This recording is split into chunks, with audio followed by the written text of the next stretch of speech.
ಎಲ್ಲರಿಗೂ ನಮಸ್ಕಾರ. ಮನೆಯಲ್ಲೇ ಪನ್ನೀರ್ನ ತುಂಬ ಸಾಫ್ಟಾಗಿ ಹೇಗೆ ಮಾಡ್ಕೊಳ್ಳೋದು ಅಂತ ತೋರಿಸ್ತೀನಿ. ಬನ್ನಿ, 2 ಪದಾರ್ಥ ಬೇಕು. ನೋಡಿ ಎಷ್ಟು ಸಾಫ್ಟ್ ಆಗಿದೆ. ನಾನು 2 ಲೀಟರಷ್ಟು ಹಾಲು ತೊಗೊಂಡಿದ್ದೀನಿ.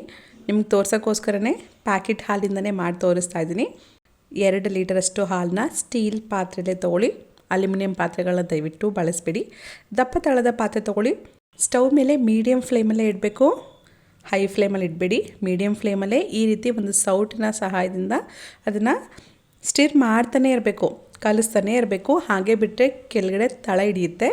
ಮೀಡಿಯಮ್ ಫ್ಲೇಮಲ್ಲೇ ಹಾಲು ಉಕ್ಕಿ ಬರಬೇಕು. ಉಕ್ಕಿ ಬಂದಮೇಲೆ ಲೋ ಫ್ಲೇಮಲ್ಲಿ ಇಟ್ಕೊಳ್ಳಿ. ನಂತರ 1 ನಿಮಿಷ ಚೆನ್ನಾಗಿ ಕುದಿ ಬಂದಮೇಲೆ ನಿಂಬೆ ರಸ 2 ಟೇಬಲ್ ಸ್ಪೂನಷ್ಟು ನಿಂಬೆ ರಸನ ಹಾಕ್ಕೊಂಡಿದ್ದೀನಿ. ಹಾಕ್ಬಿಟ್ಟು ಚೆನ್ನಾಗಿ ಕಲಿಸ್ತಾ ಇರಿ. 1-2 ರಿಂದ 3 ನಿಮಿಷ ಕಲಸಿ ನೋಡಿ, ಈ ರೀತಿ ಆಗುತ್ತೆ.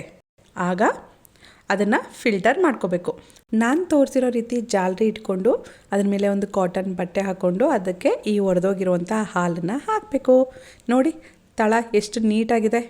ನೀವು ಹಾಲನ್ನು ಕಲಸಿಲ್ಲ ಅಂತಂದರೆ ಆ ತಳದಲ್ಲೆಲ್ಲ ಅಂಟ್ಕೊಂಡಿರುತ್ತೆ. ಅದಕ್ಕೋಸ್ಕರ ಕಲಿಸ್ಬೇಕು.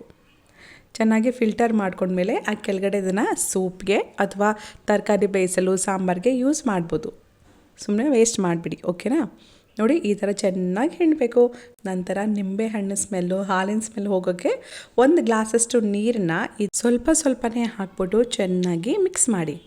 ಆಗ ಅದರಲ್ಲಿರುವಂಥ ಸ್ಮೆಲ್ಲು, ನಿಂಬೆ ಹಣ್ಣಿನ ಸ್ಮೆಲ್ಲು, ಹಾಲಿನ ಸ್ಮೆಲ್ಲೆಲ್ಲ ಹೋಗುತ್ತೆ. ನಂತರ ಮತ್ತೆ ಚೆನ್ನಾಗಿ ಹಿಂಡಿ.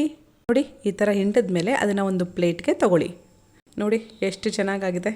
ನಂತರ ನಾನು ತೋರಿಸೋ ರೀತಿ ಈ ಥರ ಮಡಚ್ಕೊಳ್ಳಿ. ನಾನು ಸ್ಕ್ವೇರ್ ಶೇಪಲ್ಲಿ ಇರಲಿ ಅಂತ ಈ ರೀತಿ ಮಡಿಸ್ತಾ ಇದ್ದೀನಿ. ಆ ಬಟ್ಟೆನ ನೀಟಾಗಿ ಮಡಚ್ಬಿಟ್ಟು ಇದರ ಮೇಲೆ ಭಾರ ಇಡಬೇಕು.